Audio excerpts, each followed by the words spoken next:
Ma'asyiral muslimin rahimakumullah. Ada satu doa di mana Rasulullah SAW memberikan pelajaran buat kita semua.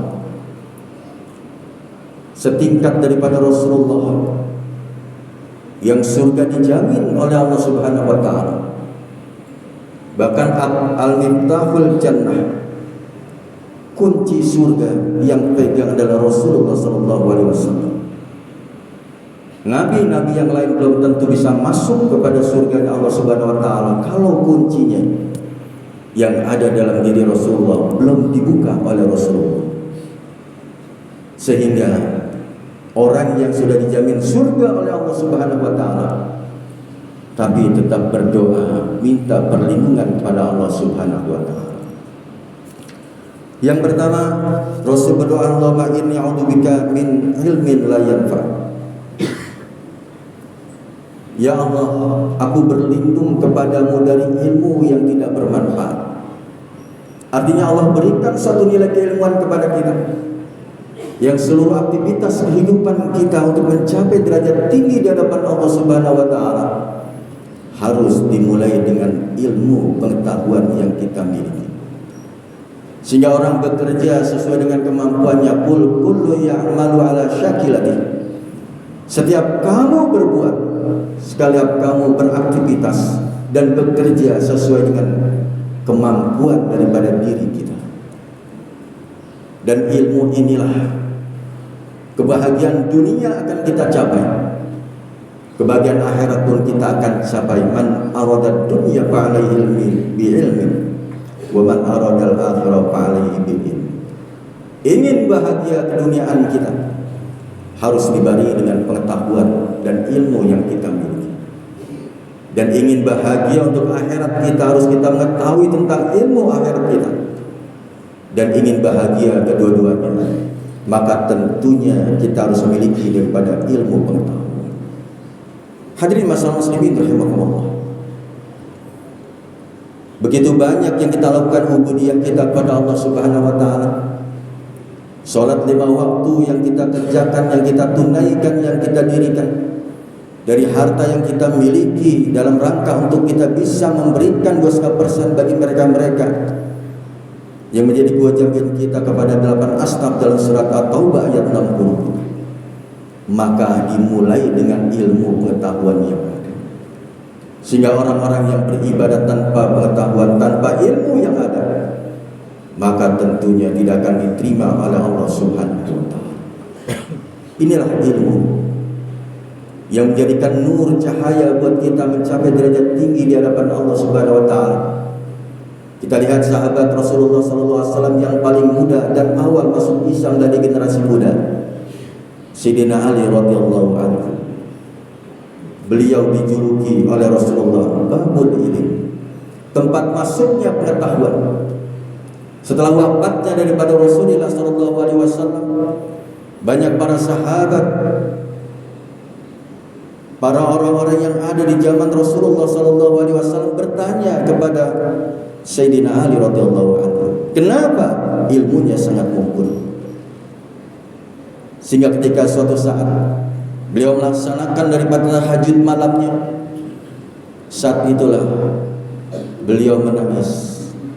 Bahkan dilihat oleh Rasulullah SAW dalam sidaknya, melihat tempat sujudnya dibasahi dengan air mata daripada Sayyidina Ali radhiyallahu anhu. Khusyuknya Sayyidina Ali tidak diganggu oleh Rasulullah. Maka saat itulah akhir dari melaksanakan sholat subuh berjamaah. Rasul belum bertanya, wahai Ali, gerangan apa yang membuat engkau sedih? Bahkan cucuran air matamu sampai membasahi tempat sujudmu aku lihat. Ya Rasulullah, aku membaca ayat Quran, dan ayat Quran ini menggugah aku dan aku sedih ya Rasul. Quran yang mana? Qul hal yastawil ladina ya'lamuna wal ladina la ya'lamun. Katakanlah Muhammad, apakah sama orang yang berilmu dengan orang yang tidak berilmu? Artinya orang yang berpengetahuan tinggi dengan orang yang tidak berpengetahuan. Ini suatu cambuk buat Sayyidina Ali, bahwasanya ilmu yang dimilikinya yang didapat dari Rasulullah SAW masa hidupnya, khawatir tidak akan diterima oleh Allah Subhanahu wa taala. Setinggi derajatnya seorang Sayyidina Ali babul ilmu, khawatir ibadahnya tidak akan diterima oleh Allah Subhanahu wa taala. Bagaimana dengan diri kita yang merasa sudah mampu kita untuk mengetahui rukun dan syarat daripada wudu, rukun dan syarat daripada mandi hadas besar, yang implikasinya begitu besarnya, sholat tidak akan diterima, baca Quran tidak akan memperoleh suatu nilai pahala, karena ilmu yang kita harusnya miliki tidak kita ketahui syarat dan rukun untuk kita bisa mandi hadas besar. Hadirin masalah muslimin rahimahullah, inilah pentingnya ilmu pengetahuan yang kita akan peroleh dalam kehidupan selama hidup di dunia ini. Bahkan dikatakan orang yang melaksanakan untuk menuntut ilmu di dalam kehidupannya akan memudahkan jalan untuk menuju surganya Allah Subhanahu wa taala. Man taraka yaltamisu bihi ilman syahalallahu lahu tariqan ilal jannah. Siapa yang bersusah payah mencari suatu pengetahuan untuk pengabdian dirinya, meningkatkan daripada pengetahuannya dan ibadahnya kepada Allah Subhanahu wa taala, sallallahu lahu tariqan ilal jannah, dimudahkan langkahnya menuju surganya Allah Subhanahu wa taala. Karena orang yang di surga itulah orang yang berilmu pengetahuan, yang mereka akan ditanya di alam kubur, man rabbuka, man nabiyuka, ma dinuka, ma imamuka. Semuanya harus memperoleh daripada ilmu pengetahuan yang kita miliki, sehingga orang yang berpengetahuan diangkat derajatnya oleh Allah Subhanahu wa taala. Yarfa'illahu alladziina aamanu minkum walladziina utul ilma darajat. Allah akan mengangkat sebagian orang yang beriman, sebagian orang yang berilmu pengetahuan, beberapa derajat Allah berikan kepada mereka, sehingga orang yang berpengetahuan tinggi, ilmunya mumpuni, insya Allah rezeki akan mendatangi mereka yang berilmu. Yang imannya berkualitas tinggi, harta, finansial, rezeki akan Allah datangkan kepada mereka. Kenapa? Nilai keimanan dan keilmuannya yang tinggi di hadapan Allah Subhanahu wa taala.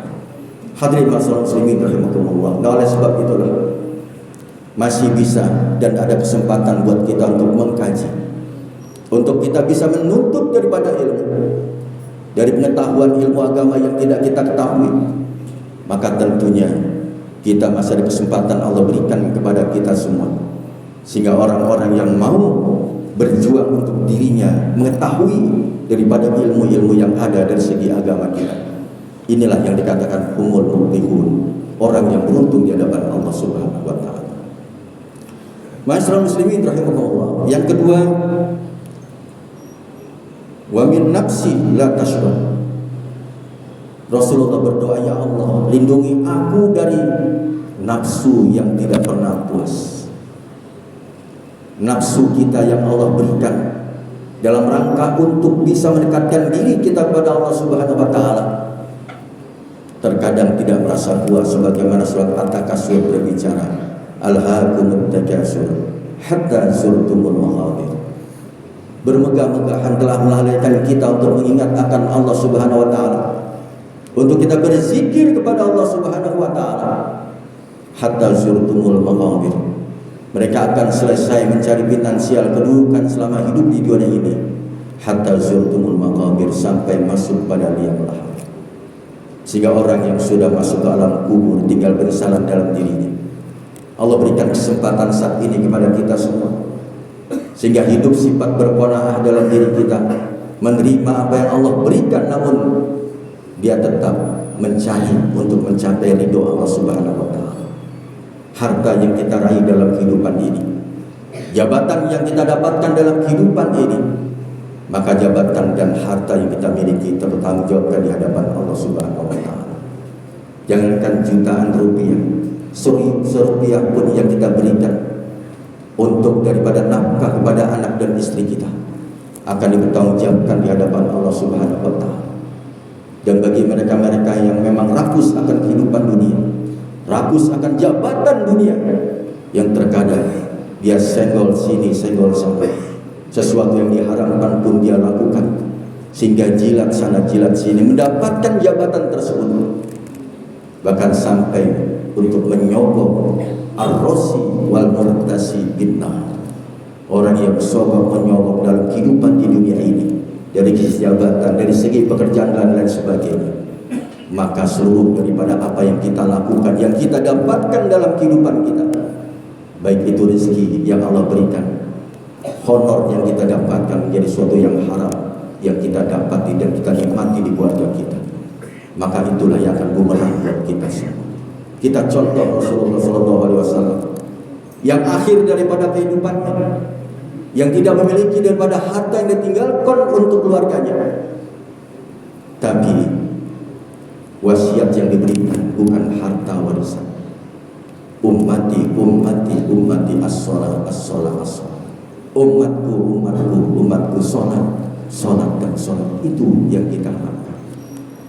Hadirin masyaallah muslimin rahimakumullah. Seluruh harta yang kita miliki, maka tentunya semuanya akan ditanyakan oleh Allah Subhanahu wa Ta'ala.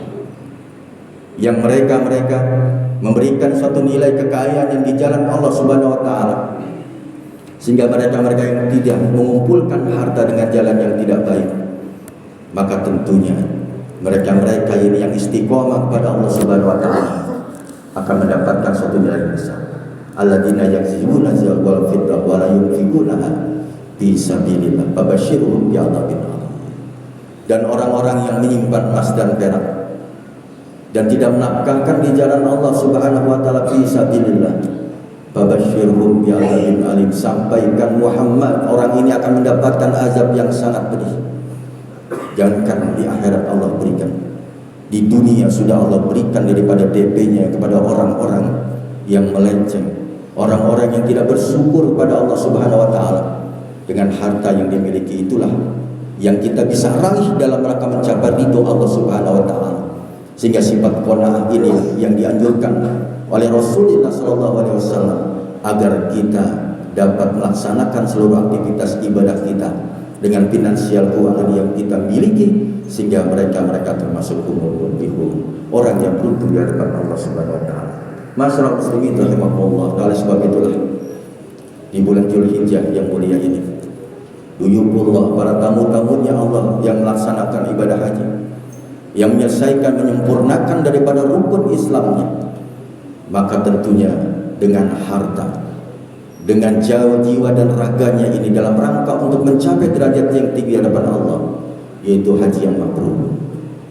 Al-hajju mabrur laisa lahu jazaa illa jannah. Tidak ada balasan haji yang mabrur yang diterima oleh Allah Subhanahu wa Ta'ala kecuali surganya Allah Subhanahu wa Ta'ala. Kita berharap mudah-mudahan seluruh haji dan para orang-orang yang melaksanakan ibadah haji di Mekah, di Madinah, yang tahun ini bisa melaksanakan, kita doakan mudah menjadi yang mabrur, dan kita yang belum bisa melaksanakan ibadah haji, insya Allah dengan doa-doa mereka kita akan bisa mencapai di sana untuk bisa menyempurnakan rukun Islam kita. Amin amin ya rabbal alamin. Aqulu qawli hadza wa astaghfirullah li wa lakum wa li sa'iril muslimin wal muslimat wal mu'minina wal mu'minat fastaghfiru innahu huwal ghafur.